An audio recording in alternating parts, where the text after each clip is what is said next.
Tenemos el gusto de seguir con nuestro estudio del Pentateuco, de nuestra introducción al Pentateuco, y hoy seguimos con la lección número 21, que habla de la segunda parte del libro de Números. Este libro del cual ya escuchamos la última vez, pues, unas cuantas cosas.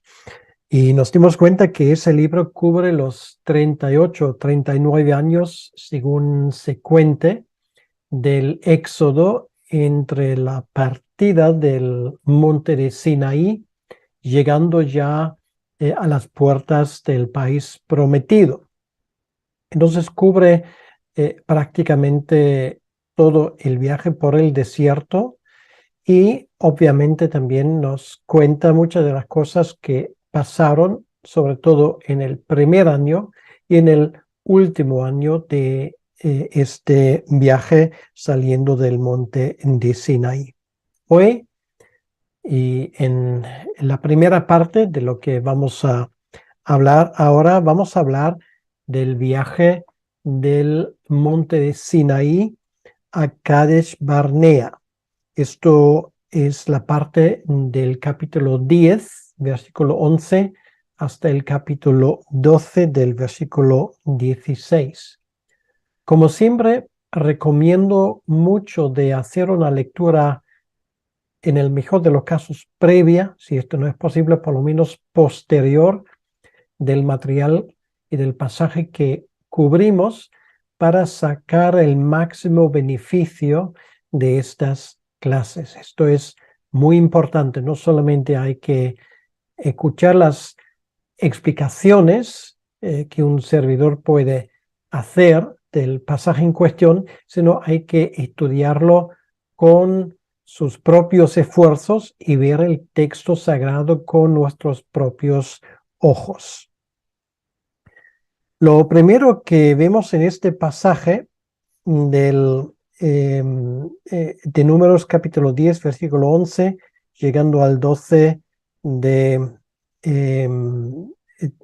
el versículo 16, es este pasaje que nos habla precisamente de la salida del Sinaí. Israel es una nación de aproximadamente 2 millones de personas. No sabemos el número exacto, sabemos el número exacto de aquellos que eran capaces de llevar armas, porque el texto sagrado no lo dice. Se trataba de 603,000 personas, y ellos tendrían una edad entre los 20 y los 60 años. Si añadimos a esto los jóvenes, los mayores y las mujeres, pues llegamos a una cifra estimada de unos 2 o incluso 2,5 millones de personas. Entonces, ellos empiezan su marcha en una perfecta alineación militar. Lo expliqué la última vez, que ellos se formaban alrededor del tabernáculo, que era el punto central, y de esa manera se pusieron en marcha. Cada tribu tenía su lugar, tenían sus estandartes en alto, sus banderas en alto, y todos fueron conducidos por la nube. No hay que olvidar que la nube siguió haciendo su cometido durante el día, y durante la noche, donde era necesario, esa nube se convirtió en fuego y podían verlo perfectamente por la noche por donde tenían que andar. Entonces Moisés invitó a su cuñado a ser el guía de Israel. Se trata de Hobab, y Hobab conocía bien el desierto, sabía muy bien dónde estaban los manantiales, los oasis y los mejores lugares para acampar. No hay que olvidar que estamos hablando de esa zona que se encuentra al sur del Mar Muerto, en esa parte de Arabia Saudí, que hoy formaría el extremo noroeste de esa nación y que bíblicamente conocemos como el país de Madián. Expliqué en su momento la ubicación de este terreno y no nos extraña que es precisamente los de la familia de Jetro, que vivían ahí en la zona, que bien conocemos, que bien conocen este terreno. Bueno, por añadidura, también Moisés lo conoce porque durante 40 años él también había cuidado el rebaño de su suegro en esta zona. Entonces, obviamente surge la pregunta, ¿y por qué necesitaba Israel un guía humano si tenían allí la nube o la columna de fuego que les guiaba? Obviamente esto requiere una respuesta que también tiene que ver con nuestra vida personal. ¿Por qué necesita el creyente el consejo de personas experimentadas en el camino si tiene la palabra de Dios y si tiene el Espíritu Santo para guiarle? Pues obviamente aquí vemos que se juntan dos cosas. Por un lado, se junta lo sobrenatural y obviamente en los detalles también vemos que esa persona que bien conoce el terreno, también conoce algunos detalles que, por ejemplo, la columna de fuego o de la nube, pues no podía indicarlos. Entonces, los dos en ese sentido se complementan de forma perfecta. La invitación menciona dos razones por las cuales Hobab debía unirse a Israel. Bueno, leímos, y cito textualmente, te haremos bien porque Yahvé ha prometido el bien a Israel y no serás en lugar de ojos. Quiere decir que Israel obviamente confiaba en la obra y en la experiencia de ese hombre experimentado. La primera idea apelaba al propio interés de Hobab. Te haremos bien. Obviamente los israelitas no iban a hacer o no iban a acudir a sus servicios de forma gratis, sino además él sacaría un provecho de esto y eso no está prohibido. Y la segunda razón tiene que ver con su deseo de ser útil, de hacer algo grande por el bien de otros, en este caso por el pueblo de Dios. Aunque Hobab al principio no aceptó la invitación, aparentemente luego cambió de idea y acompañó a Israel porque encontramos referencias a sus descendientes en Canaán en la época de los jueces. Y para comprobarlo, y esto nos demuestra una vez más lo importante que es dejar que la Biblia se explique a sí misma,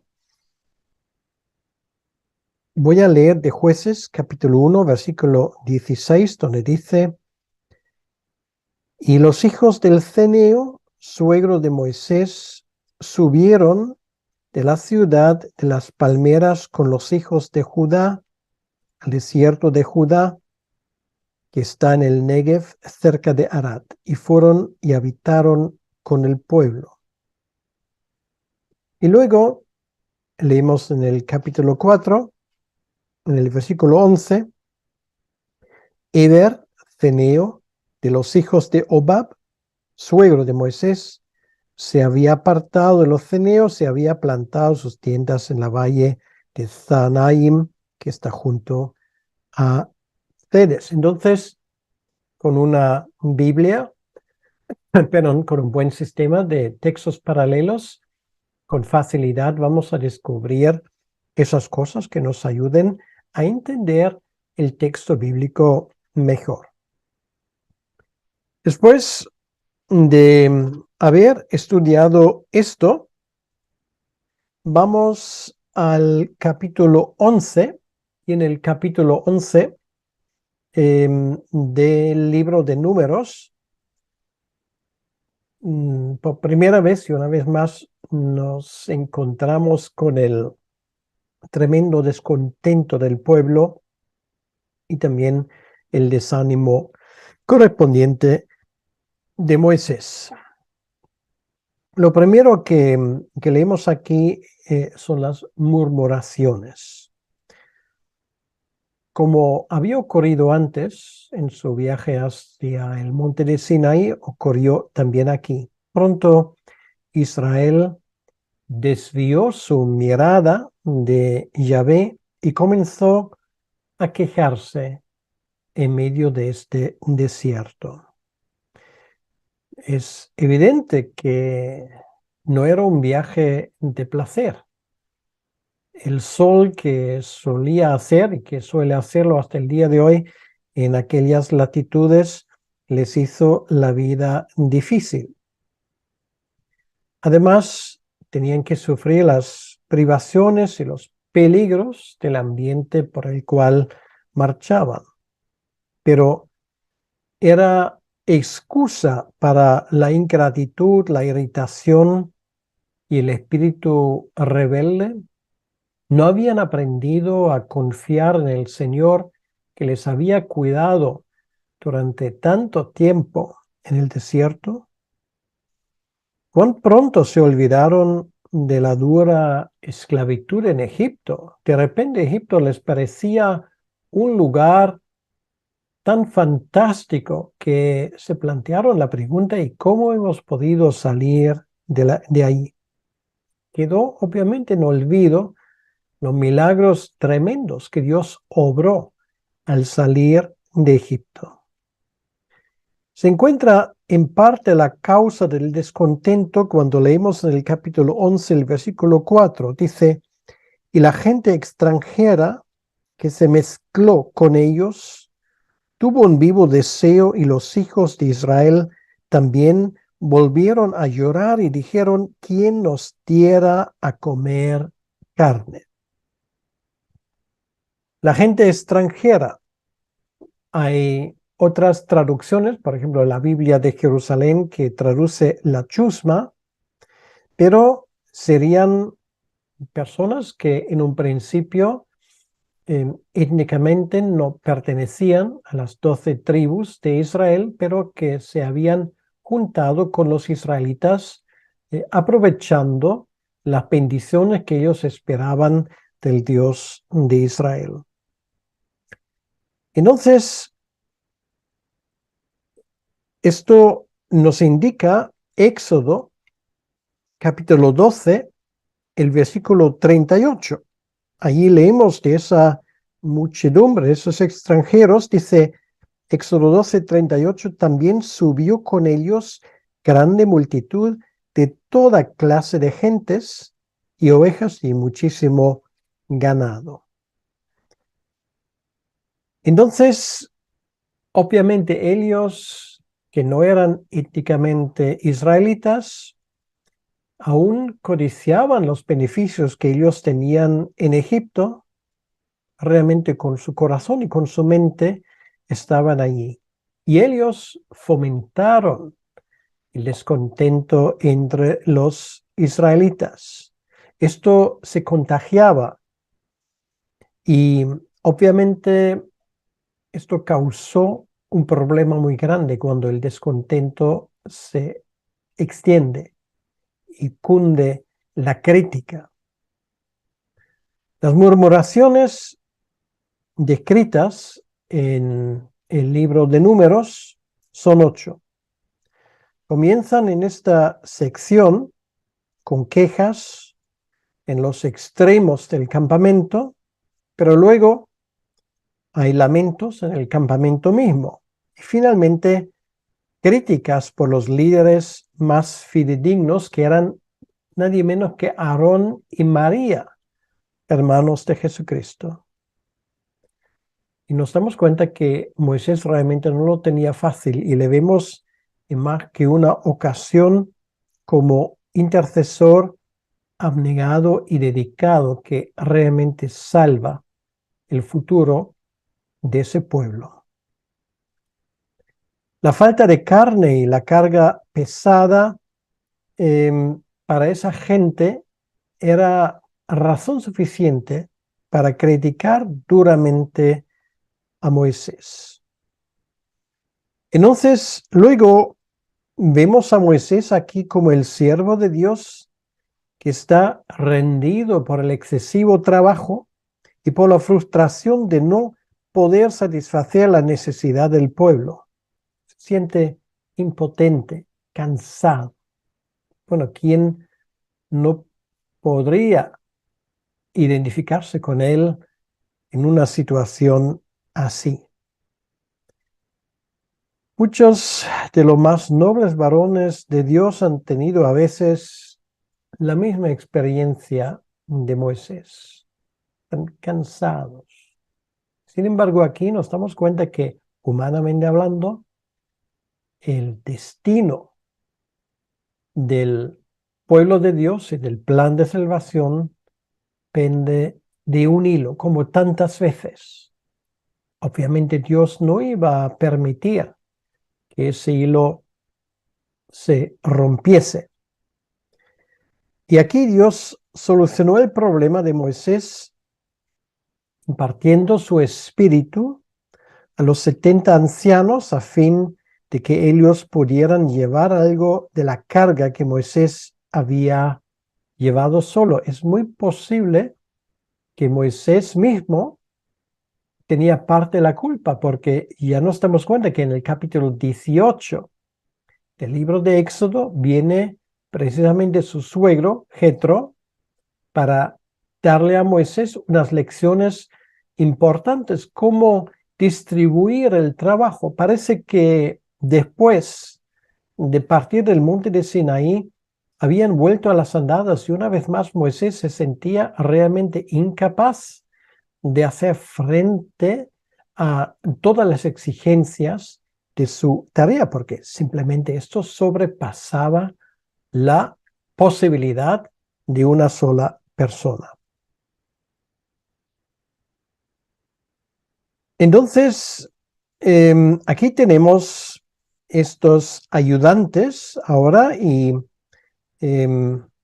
nos damos cuenta cómo realmente ellos son una ayuda tremenda para Moisés. Su único deseo era que la obra del Señor prosperara. Vemos la respuesta de Moisés en el versículo 29 del capítulo 11, donde dice, y Moisés le respondió, ¿tienes tus celos por mí? Ojalá todo el pueblo de Yahvé fuese profeta y que Yahvé pusiera su espíritu sobre ellos. Entonces, esto es realmente un versículo que nos ayuda a entender las tensiones que había en el campamento en aquel entonces. Dios lo resuelve a su manera con esa ayuda, con esa intervención realmente sobrenatural. Y luego, nuevamente, Dios trajo, mediante un viento, codornices que cayeron rendidas en el campamento. Los israelitas, en su codicia, probablemente comieron algunos, seguramente, la carne cruda y muchos murieron a consecuencias de la plaga que resultó de esto. Entonces, esto es algo que los israelitas tenían prohibido y el resultado, pues, era evidente. Dios los castigó. Y a esto luego se añade algo en el capítulo 12 que a Moisés le debe de haber dolido más que ninguna otra cosa. Y esto es la crítica de los allegados o los más allegados a él, que era su hermana María, la que en su momento, en la providencia divina, le salvó la vida, y por otro lado, su hermano Aarón. Es bastante, siempre lo es, bastante desagradable para un líder encontrarse con la deslealtad de la gente, la cual tiene responsabilidad, pero es aún peor cuando los críticos más feroces son aquellos más cercanos a aquel que lleva la responsabilidad. Se indica que María fue la instigadora de esa crítica porque fue ella solo que fue castigada. En el capítulo 12, en versículo 10, leemos: y la nube se apartó del tabernáculo, y aquí que María estaba leprosa como la nieve. Miró Aarón a María, y aquí que estaba leprosa. Aunque María y Aarón hablaron contra Moisés a causa de la mujer extranjera con él,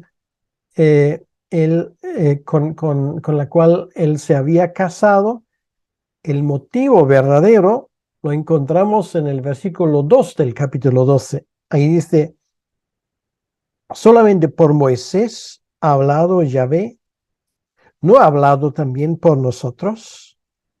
Y lo oyó Yahvé. O sea, esto se llama celos.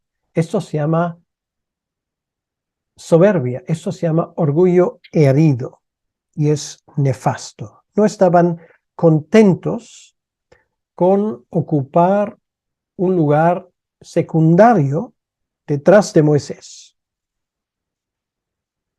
Igual que muchos que estaban descontentos entre los israelitas, ellos se olvidaron que Dios los escuchaba con su crítica. Pensaban que esa crítica se quedaría entre ellos, pero no es así. Dios lo escuchó perfectamente.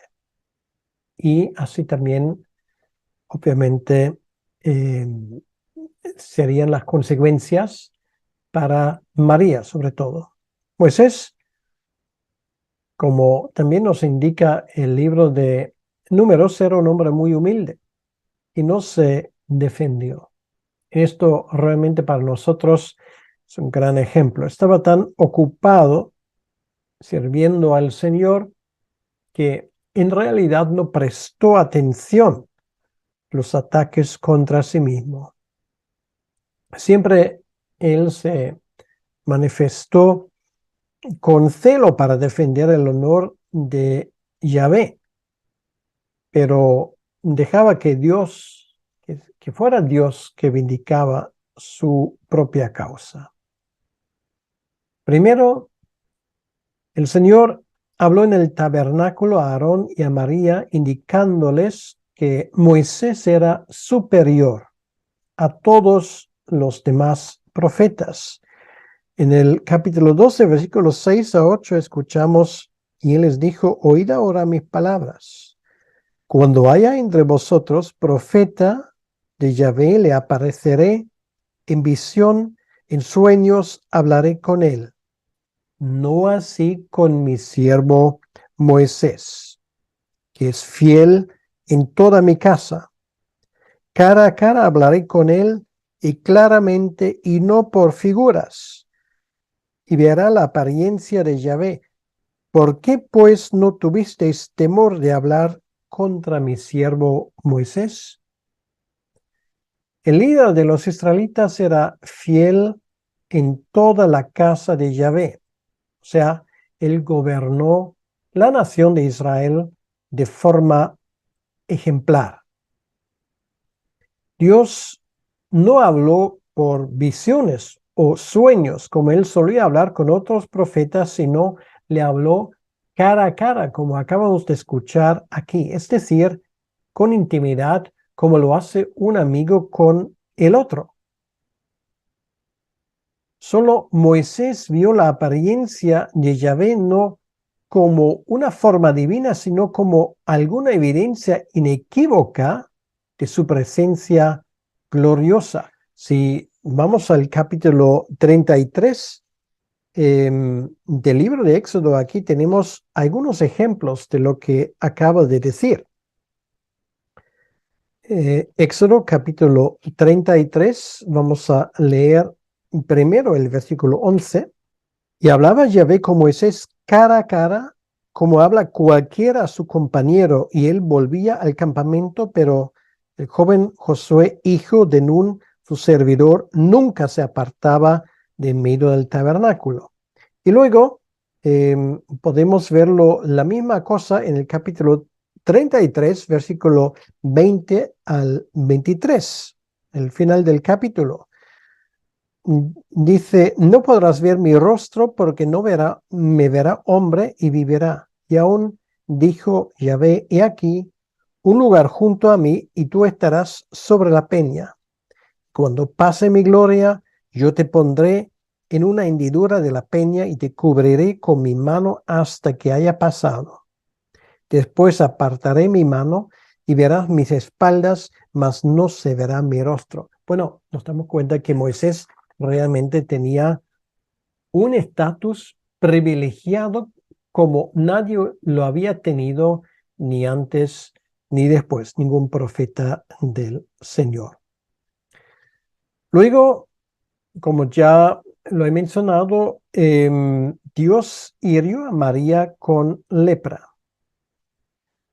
Moisés intercede por su hermana y la intercesión de Moisés fue premiada con la curación de María, pero ella tenía que ser expulsada del campamento 7 días, y eso con una advertencia muy grave, que es un pecado tremendo criticar a los siervos del Señor de la manera como ella lo había hecho. Ahora nos damos cuenta a continuación, cuando salimos más adelante, que la cosa sigue. En el versículo, en el capítulo 13 y 14, nos damos cuenta del primer fracaso tremendo de los israelitas en el desierto, en Cades Barnea, causado por su incredulidad. Después de viajar, pues aproximadamente 250 millas a través de escarpados pasos montañosos y elevadas mesetas en ese desierto de Parán, los israelitas llegan finalmente a Cades, ya en la frontera de la tierra de Canaán. Dios confirma su propósito de darles la tierra, y todo lo que tenían que hacer era conquistarla y tomar posesión de ella. Fue un momento, una hora crítica en la historia de Israel en el desierto. Demostró que los hebreos no estaban preparados para apropiarse de la promesa de Dios. Fracasaron por su incredulidad y tuvieron que estar 38 años a partir de este momento en el desierto. Es realmente uno de los relatos más dramáticos de la Biblia. Y además es un pasaje que está lleno de lecciones espirituales. Bueno, vamos primeramente con el capítulo 13, los versículos 1 al 25, que es la misión de los espías.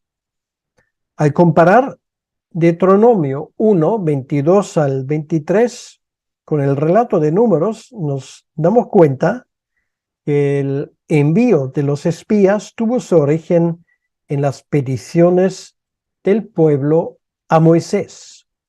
No estaban seguros de que Canaán fuera realmente un país de abundancia como les había dicho Dios. En otras palabras, ellos desconfiaban de las promesas de Dios. Temían la guerra y querían saber si realmente sería posible conquistar a Canaán. En otras palabras, no confiaban en las reiteradas promesas divinas de que Él les daría la tierra. Moisés no discernió el motivo verdadero de esa petición y le pareció bien. Yahvé se les concedió y los israelitas iban adelante con esta misión de reconocimiento que vamos a darnos cuenta fue un error muy grave. Y así es a veces, sí, podemos hacer esa pequeña aplicación que Dios a veces nos permite hacer nuestra voluntad, aunque sea para nuestro mal, para que nosotros aprendamos de nuestros errores. Ahora, los espías entran allí, en esa tierra prometida. Bueno, tenemos una lista de ellos en Números 3, en los versículos 4 al 16. Y ellos luego vuelven con su informe.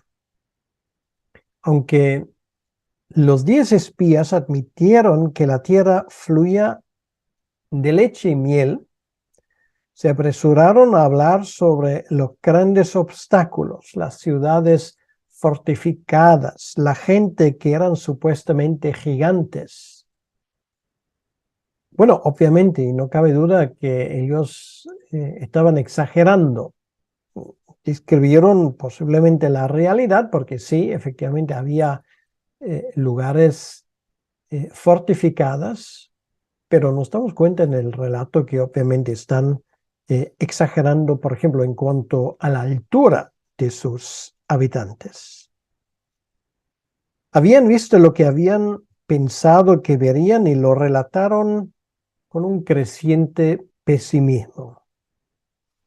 De igual manera y como consecuencia de su relato, el terror de los israelitas al escuchar el informe iba en aumento.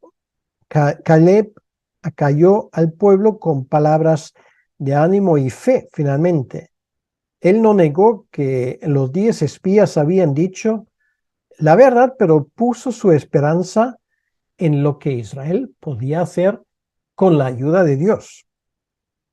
Para él y para José no se trataba de Israel contra los gigantes, sino de Dios contra los gigantes. Y por lo tanto, Israel, si obedecieran a Dios, no tendrían nada que ver. Pero 10 de los espías les contradecían. Excluían a Dios de sus cálculos. Como dije antes, exageraban su informe original. Ahora, todos los cananeos eran gigantes según ellos y por lo tanto su conclusión, no vamos a poder con ellos. Ahora, con esto llegamos al capítulo 14, la reacción de Israel y el consecuente juicio de Dios. En los primeros versículos del capítulo 14 vemos cómo los israelitas reaccionan. Y es tremendo realmente si nos damos cuenta que ese pueblo había visto la intervención de Dios, la continuada intervención de Dios en sus vidas. Y sin embargo, aún así, les quedaban esas tremendas dudas del poderío de Dios. Entonces los israelitas prefirieron aceptar el criterio de los 10 espías antes de depositar su fe en el Dios invisible. Y esto nos suena, estoy seguro. Es muy fácil realmente dejarnos guiar por nuestras evaluaciones pesimistas, echando por tierra todas las promesas que Dios nos da en cierto momento.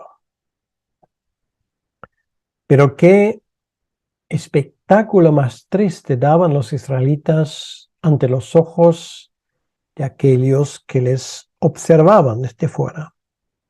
Incluso ellos querían tener otro líder, querían tener otra persona que les guiase, no estaban ya contentos más con Moisés. Querían volver directamente a Egipto y decir a los egipcios: señores, lo sentimos mucho, nos hemos equivocado, el Dios de Israel no es capaz, si es que existe, de llevar a cabo sus promesas. Pensaron en el peligro de llevar guerra contra los habitantes y les parecía una opción bastante más agradable y mejor volver a Egipto, sin la nube, sin el maná, sin la protección de Dios. Claro, nosotros quedamos como espectadores incrédulos de esa actitud, cuando nos debemos dar cuenta que somos nosotros que en tantas ocasiones nos parecemos tanto a la forma como los israelitas se habían comportado. Porque ¿cómo los hubiesen recibido los egipcios? Seguramente no con los brazos abiertos, tomando en cuenta todo el daño que Dios había hecho en Egipto. Ahora, los pocos fieles que quedaban en Israel procuraron disuadir a los rebeldes de su error. Por ejemplo, Josué eleva su voz y dice: con nosotros está Yahvé, no los temáis. Pero la multitud dio rienda suelta a su furor y a su ira. Incluso habló de apedrearlos a José y a Moisés y a otros. Fue en aquel momento que Dios intervino mostrando su gloria en el tabernáculo. Y esto nos lleva en la segunda parte del capítulo 14, en el versículo 11 al 19, a la intercesión de Moisés. Ilustra cómo la intercesión de un hombre de Dios puede salvar a toda una nación de la destrucción. Los argumentos de Moisés se basan en la reputación de Dios y en sus promesas, en su misericordia insondable. El gran mediador pidió a Dios que manifestara su carácter y su poder, perdonando a su pueblo. Ahora, la palabra Gesed, que es una palabra muy importante en el Antiguo Testamento, que es algo como el amor del pacto, o la misericordia, como la Reina Valera lo traduce, esa palabra la encontramos en los versículos 18 y 19, cuando dice: Yahvé tardo para la ira y grande misericordia, que perdona la iniquidad y la rebelión, aunque de ningún modo tendrá por inocente al culpable, que visita la maldad de los padres sobre los hijos hasta los terceros y hasta los cuartos. Perdona ahora la iniquidad de este pueblo, según la grandeza de tu misericordia, y cómo has perdonado a este pueblo desde Egipto hasta aquí. O sea, lo que hace Moisés, él apela al pacto, el amor que se basa en el pacto que Dios había hecho con el pueblo y anteriormente con Abraham, cuando él hizo un pacto unilateral. Ese gesed, ese amor del pacto, tiene muchísimo significado. Expresa lealtad, expresa fidelidad, expresa amistad y expresa constancia de parte de Dios. Dios es fiel a su pacto, es fiel a sus obligaciones que Él ha asumido irrespectivamente de los fracasos nuestros. Si si nosotros somos infieles, Dios, sin embargo, sigue siendo fiel. Yo amo esa palabra, Gesed, que también aquí aparece. Aparece unos 250 veces en el Antiguo Testamento y es también como un hilo rojo que nos habla del hecho de que Dios no quiebra su palabra. Dios sigue siendo fiel a cumplir las promesas que Él había hecho. Y luego, para el final del capítulo, versículo 20 al 38 del capítulo 14, vemos el perdón y el castigo. Aunque Dios perdonó al pueblo, lo disciplinó también. Quería enseñarles cuán malo y cuán amargo es dejar a Yahvé, como lo expresa el profeta Jeremías en el capítulo 2, versículo 19. Los 10 espías, voy a llamarlos pesimistas, aquellos que no creyeron en las promesas de Dios, fueron muertos y el pueblo fue condenado a peregrinar 40 años, o sea, a partir de ese momento otros 38 años en el desierto, un año por cada día de la exploración de Canaán. Todos los hombres mayores de 20 años morirían en el desierto, salvo a los 2 espías fieles que eran Josué y Caleb. Era la incredulidad de Israel lo que les impedía la conquista de Canaán. Los excluía de la tierra prometida. No estaban en condiciones de tomar posesión de ella. Si hubiesen entrado en la tierra prometida con semejante incredulidad, habrían sufrido una matanza impresionante. No se puede conquistar con un corazón débil y vacilante. Hebreos 3, versículo 12 y el versículo 15 nos insta: mirad, hermanos, que no haya en ninguno de vosotros corazón malo de incredulidad para apartarse del Dios vivo. Si oyereis hoy su voz, no endurezcáis vuestros corazones como en la provocación. Y el autor de Hebreos hace referencia a estos acontecimientos. Los israelitas finalmente se arrepintieron de su rebelión y otra vez, en un arrebato de valentía autoconstruido, esto no vino de parte de Dios, intentaban conquistar Canaán por sus propias fuerzas, pero era tarde y era inútil ese esfuerzo. Habían perdido la oportunidad en el momento oportuno y no lo habían querido. Y ahora solamente les quedaban la triste perspectiva de perder toda una generación en el desierto. Esto es el precio de la desobediencia. Y esto nos lleva al último capítulo que vamos a considerar en esta lección 21, que son diferentes preceptos y cosas que se tratan en el capítulo 15. Tal vez las leyes de este capítulo hayan sido dadas poco después de que Yahvé decretara la muerte de esa generación desobediente en el desierto,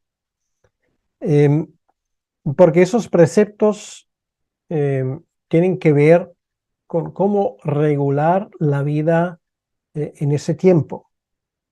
Los preceptos referentes a los sacrificios que habían de ser ofrecidos cuando Israel entrara en Canaán ocupan el lugar del capítulo 15, versículo 1 al 21. Y esto debería animar a los jóvenes hebreos a creer que la larga estancia en el desierto finalmente capacitara a la nación en obediencia de conquistar la tierra prometida. Luego había una serie de leyes que tenían que ver con expiar las faltas que se cometieron sin querer, las faltas inadvertidas. El capítulo 15, 22 al 29 habla de ese tema. Y eso contrasta marcadamente con el castigo severo del pecado consciente. Esto lo tenemos en el capítulo 15, versículo 30 a 31, y eso sí que voy a leerlo. Dice: más la persona que hiciera algo con soberbia, quiere decir, sabiendo lo que hace, así el natural como el extranjero, ultraja a Yahvé, esa persona será cortada de en medio de su pueblo. Por cuanto tuvo en poco la palabra de Yahvé y menospreció su mandamiento, enteramente será cortada esa persona, su iniquidad caerá sobre él. Es muy interesante porque la ley de Moisés no previó ofrenda para pecados intencionales, lo que mucha gente no toma en cuenta. Entonces uno se pregunta, y bueno, ¿y qué hace un israelita cuando comete un pecado intencional? ¿Tiene que morir todo el mundo? No, pero lo único que le queda es apelar a la misericordia del Señor.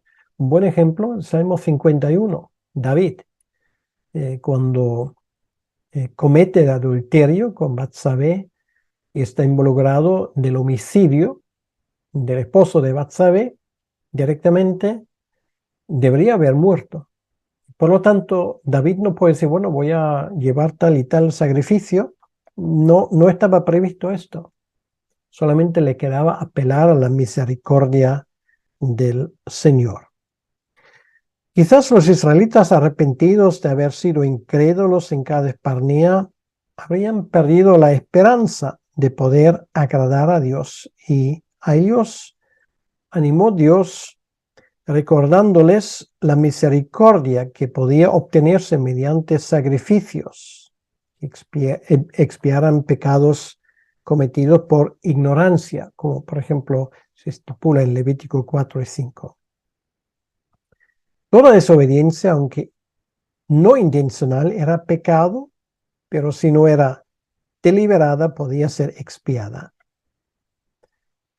Entonces, esto es lo que tenemos ahí, y en cambio el israelita y también el extranjero radicado en Israel, con plena conciencia, comete un pecado, despreciando la palabra de Dios y quebrantando su mandato, sería castigado con la muerte. Entonces el castigo del hombre que fue encontrado juntando leña en el día de reposo servía de ejemplo y advertencia que con grave es el pecado intencional en los ojos de Dios. Y este episodio lo tenemos en el capítulo 15, versículo 32 al 36. Ahora, las franjas y los flecos, como también lo podemos llamar, que los israelitas habían de hacer en los bordes de sus vestidos, eran para recordarles que debían obedecer a los mandamientos de Dios y no andar según la voluntad humana. La obediencia a Dios había de ser la característica distintiva de Israel. Y esto es algo que también nos conviene a nosotros, siendo creyentes del nuevo pacto, jamás olvidar esto, porque como Pablo dice en 1 Corintios 11, esas cosas fueron escritas para que nosotros aprendiésemos de ellas. Bien, pues esto nos lleva al final de esta lección número 21 en la introducción al Pentateuco. Espero que hayamos podido aclarar algunos de estos pasajes y verlos en su contexto. Y aún nos queda una lección nos quedan 2 lecciones para cubrir el libro de Números, para terminar el libro del todo. Es un libro, por un lado, muy triste, muy dramático, pero por otro lado también un libro que nos puede consolar bastante sabiendo que tenemos un Dios que es fiel a sus promesas. Gracias por haber participado. Hasta aquí. Que Dios te bendiga.